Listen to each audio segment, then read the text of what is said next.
Assalamualaikum warahmatullahi wabarakatuh. Kami dari kelompok G akan memberikan materi atau untuk memenuhi tugas besar dari mata kuliah sistem telekomunikasi yang berjudul pengukuran kebisingan otomotif dalam skala desibel dengan menggunakan sound level meter.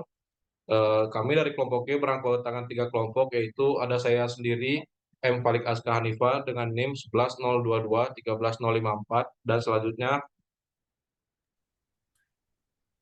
Saya Muhammad Rafi Faza Aditya Zufar dengan NIM 11022102877.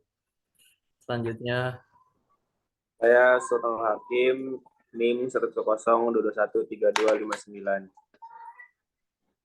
eh, langsung masuk ke latar belakang.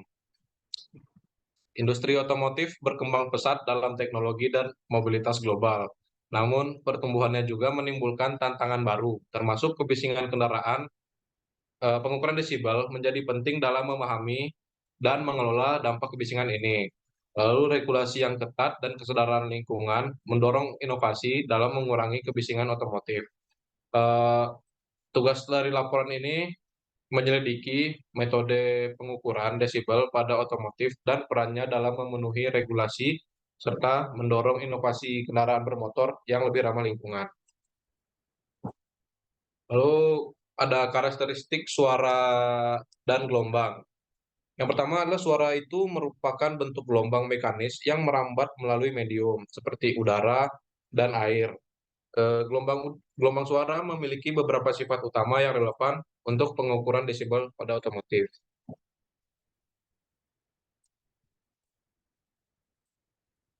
Yang pertama ada sifat gelombang suara. Yang pertama itu adalah amplitudo atau intensitas. Gelombang suara memiliki amplitudo yang merupakan seberapa besar getaran molekul udara. Amplitudo ini berkaitan dengan tingkat kekuatan suara atau intensitas suara. Yang kedua ada frekuensi. Frekuensi itu adalah gelombang suara. Frekuensi gelombang suara adalah jumlah getaran yang terjadi dalam 1 detik. Frekuensi diukur dalam satuan hertz dan berkaitan dengan tinggi rendahnya suara. Suara dengan frekuensi tinggi terdengar lebih tinggi, sementara suara yang memiliki frekuensi yang lebih rendah akan terdengar lebih rendah. Yang ketiga adalah panjang gelombang. Panjang gelombang adalah jarak fisik antara dua puncak berturut-turut dari gelombang suara. Panjang gelombang berkaitan dengan frekuensi, di mana frekuensi tinggi memiliki panjang gelombang yang lebih pendek dan sebaliknya. Lalu ada frekuensi dalam konteks pengukuran desibel pada otomotif. Yang pertama adalah rentang frekuensi pada kendaraan bermotor. Suara yang dihasilkan oleh kendaraan bermotor mencakup rentang frekuensi tertentu, yaitu ada mesin, knalpot, dan komponen lainnya yang menghasilkan getaran dan menciptakan gelombang suara dengan berbagai frekuensi. Yang kedua ada tingkat intensitas pada frekuensi tertentu. Analisis frekuensi tertentu pada suara kendaraan bermotor dapat memberikan wawasan tentang intensitas atau kekuatan suara pada frekuensi tersebut. Hal ini relevan untuk menilai tingkat kebisingan yang dihasilkan. Yang ketiga adalah keterkaitan frekuensi dengan persepsi manusia. Dengan persepsi manusia, frekuensi suara pada kendaraan bermotor juga berhubungan dengan cara manusia mendengarnya.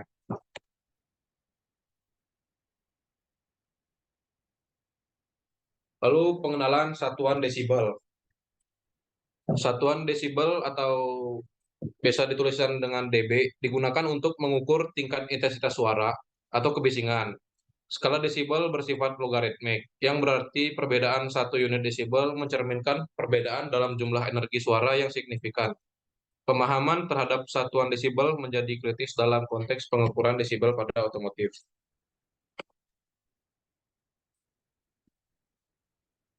Lalu ada pertama konsep dasar satuan desibel. Yang nomor 1 adalah skala logaritmik.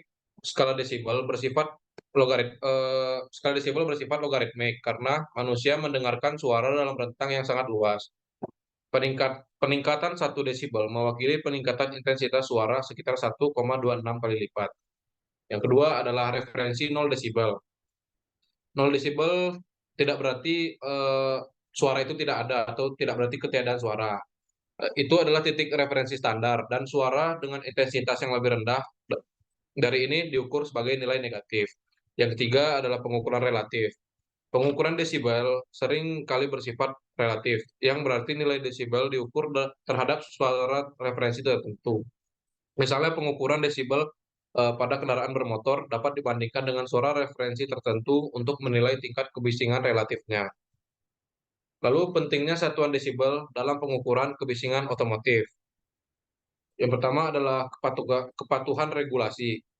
Standar dan regulasi terkait kebisingan kendaraan bermotor sering dinyatakan dalam satuan desibel. Pemahaman ini penting untuk memastikan kendaraan mematuhi batas kebisingan yang ditetapkan. Yang kedua adalah penilaian tingkat kebisingan. Satuan desibel memberikan cara untuk menilai tingkat kebisingan relatif pada berbagai kondisi penggunaan kendaraan, seperti saat akselerasi atau deselerasi. Yang ketiga adalah perbandingan antar sumber suara. Dengan menggunakan satuan desibel, kita dapat membandingkan tingkat kebisingan antar sumber suara, termasuk perbandingan antara kendaraan bermotor, dapat berbagai jenis mesin atau teknologi.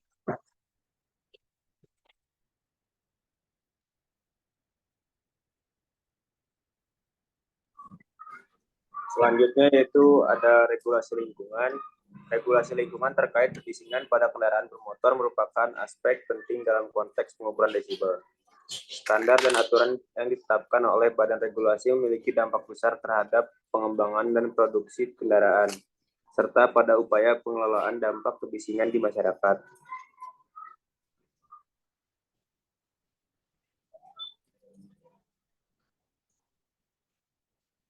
Yang pertama itu ada pentingnya regulasi kebisingan pada kendaraan bermotor. Yang pertama ada perlindungan lingkungan dan kesehatan. Regulasi kebisingan bertujuan untuk melindungi lingkungan dan kesehatan manusia dari dampak negatif kebisingan kendaraan bermotor.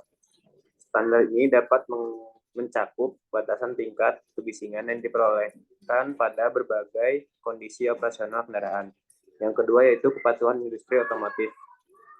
Industri otomotif harus mematuhi standar dan regulasi kebisingan dan untuk menghasilkan kendaraan yang sesuai dengan norma-norma lingkungan. Kepatuhan ini dapat mempengaruhi desain, teknologi, dan proses produksi. Yang ketiga yaitu pengukuran kebisingan standar. Regulasi sering merinci metode pengukuran kebisingan yang harus diikuti oleh produsen kendaraan. Ini dapat mencakup kondisi pengukuran, lokasi pengukuran, dan peralatan yang harus digunakan. Selanjutnya ada contoh regulasi kebisingan pada kendaraan bermotor. Yang pertama yaitu ada Europe Union Vehicle Noise Regulation. 7 Uni Eropa memiliki regulasi yang mencakup kebisingan kendaraan bermotor dan menetapkan batas tingkat kebisingan yang diizinkan. Standar ini mencakup metode pengukuran yang harus diikuti produsen untuk mendapat sertifikasi kebisingan. United States Federal Motor Vehicle Safety Standard atau biasa disingkat FMVSS. Di Amerika Serikat, FMVSS mengatur berbagai aspek keamanan kendaraan, termasuk kebisingan. Standar ini mencakup pengukuran kebisingan kendaraan dan persyaratan untuk sertifikasi kepatuhan.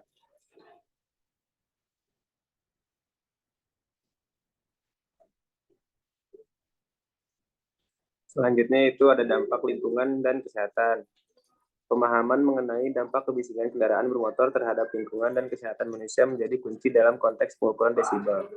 Kajian tentang dampak ini memberikan landasan bagi regulasi dan upaya mitigasi untuk mengurangi risiko negatif yang dapat ditimbulkan oleh tingkat kebisingan yang tinggi.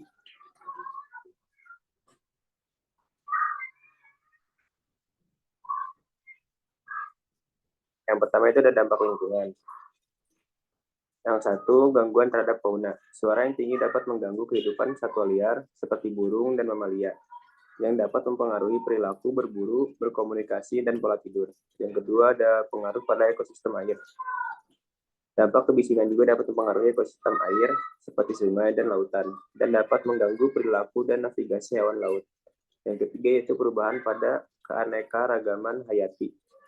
Kebisingan dapat menyebabkan perubahan pada komunitas hewan dan tumbuhan di sekitar wilayah dengan tingkat kebisingan tinggi. Selanjutnya yaitu dampak kesehatan manusia.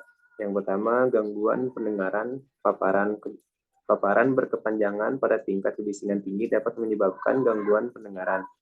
termasuk hilangnya pendengaran secara permanen. Yang kedua yaitu gangguan tidur. Kebisingan yang tinggi dapat mengganggu kualitas tidur, mengakibatkan gangguan tidur, insomnia, dan dampak negatif pada kesehatan mental. Yang ketiga yaitu stres dan penyakit kardiovaskular. Kebisingan dapat menyebabkan stres kronis yang dapat meningkatkan risiko penyakit kardiovaskular seperti tekanan darah tinggi dan penyakit jantung. Yang keempat yaitu dampak pada kesehatan mental.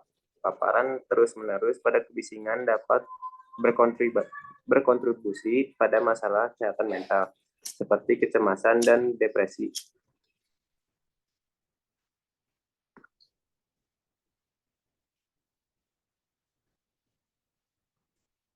Selanjutnya yaitu inovasi dalam pengukuran desibel. Pengembangan teknologi telah membuka pintu untuk inovasi dalam pengukuran desibel pada otomotif. Penerapan sensor canggih dan analisis data yang cerdas telah mengubah cara kita mendekati pengukuran kebisingan, memberikan peluang untuk meningkatkan akurasi dan memahami dampak suara kendaraan bermotor dengan lebih baik.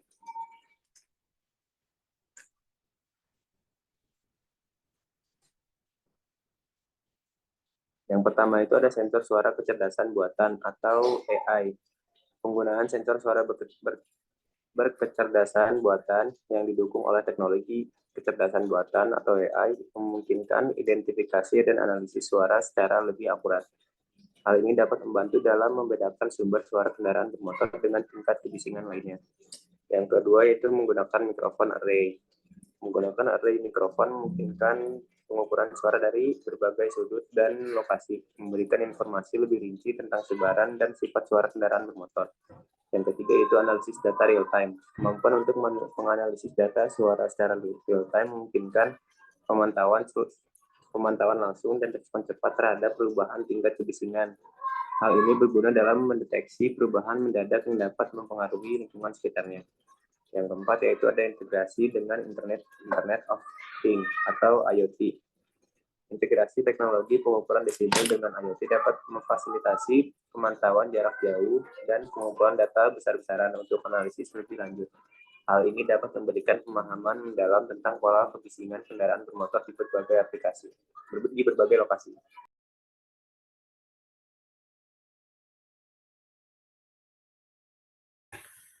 Selanjutnya akan membahas tentang metode pengukuran. Metode pengukuran desibel adalah cara untuk mengukur intensitas suara. Desibel adalah satuan pengukuran intensitas suara yang digunakan untuk menggambarkan tingkat kebisingan suatu sumber suara. Dalam rangkaian elektronika seperti pada peralatan audio dan komunikasi, desibel digunakan untuk mengukur penguatan pada besaran-besaran seperti daya, tegangan, arus, dan intensitas suara. Pada praktiknya, satuan desibel lebih banyak dipilih karena lebih nyaman dibandingkan dengan satuan bel, dengan tujuan untuk menghindari banyaknya angka di belakang koma saat melakukan perhitungan. Untuk mengukur desibel, diperlukan alat ukur suara seperti sound level meter dan noise analyzer.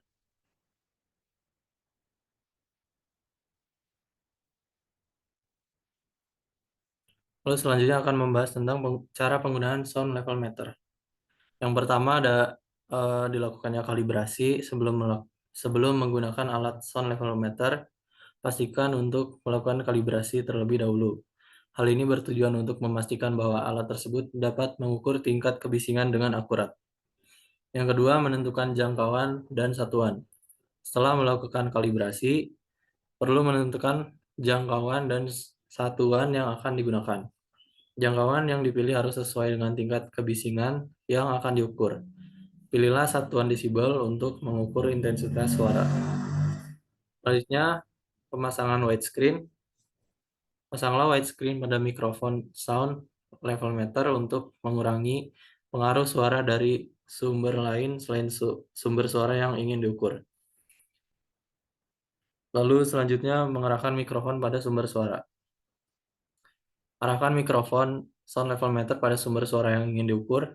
Pastikan mikrofon berada pada jarak yang tepat dari sumber suara agar hasil pengukuran lebih akurat.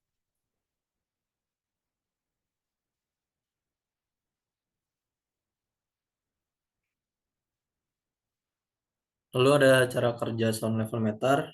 Yang pertama, di mikrofon, sound level meter menggunakan mikrofon kondensor elektrik yang dipasang di ujung bagian. Output dari mikrofon ini dimasukkan ke dalam rangkaian filter, amplifier, integrator, dan sirkuit untuk menghasilkan pengukuran tingkat standar suara. Yang kedua, filter. Filter digunakan untuk memisahkan frekuensi suara yang diukur menjadi beberapa band frekuensi. Hal ini dilakukan karena manusia memiliki sensitivitas yang berbeda terhadap frekuensi suara yang berbeda. Yang ketiga, amplifier. 12 amplifier digunakan untuk memperkuat sinyal suara yang diukur agar dapat diolah oleh rangkaian selanjutnya. Lalu ada integrator. Integrator digunakan untuk mengintegrasikan sinyal suara yang diukur selama periode waktu tertentu. Hal ini dilakukan untuk menghasilkan nilai rata-rata dari sinyal suara yang diukur. Yang terakhir, display. Hasil pengukuran tingkat suara kemudian akan ditampilkan pada layar display sound level meter.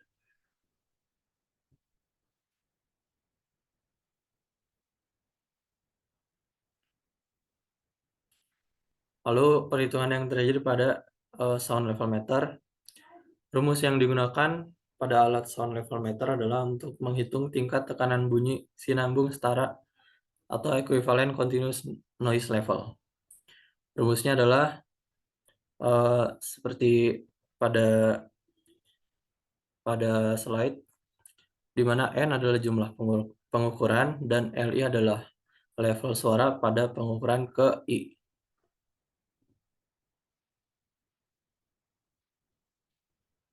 Kesimpulan yang didapat adalah yang pertama adalah pengukuran desibel memainkan peran penting dalam mengurangi dampak kebisingan yang dihasilkan oleh kendaraan bermotor.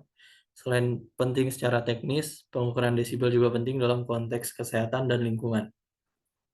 Lalu yang kedua, teknologi pengukuran desibel memunculkan tantangan terkait ketepatan dan kalibrasi, privasi dan keamanan data, serta keseragaman dan standarisasi.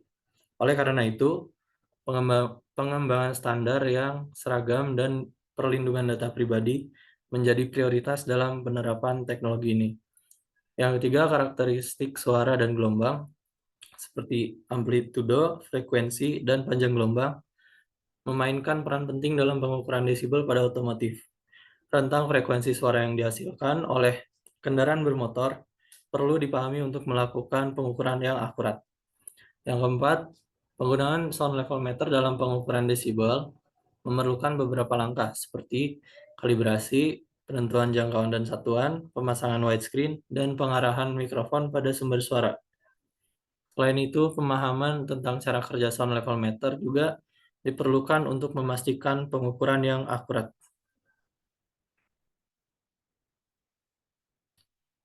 Sekian pemaparan materi dari kelompok kami. Jika ada yang ingin ditanyakan, bisa ditanyakan di kolom komentar. Terima kasih. Assalamualaikum warahmatullahi wabarakatuh.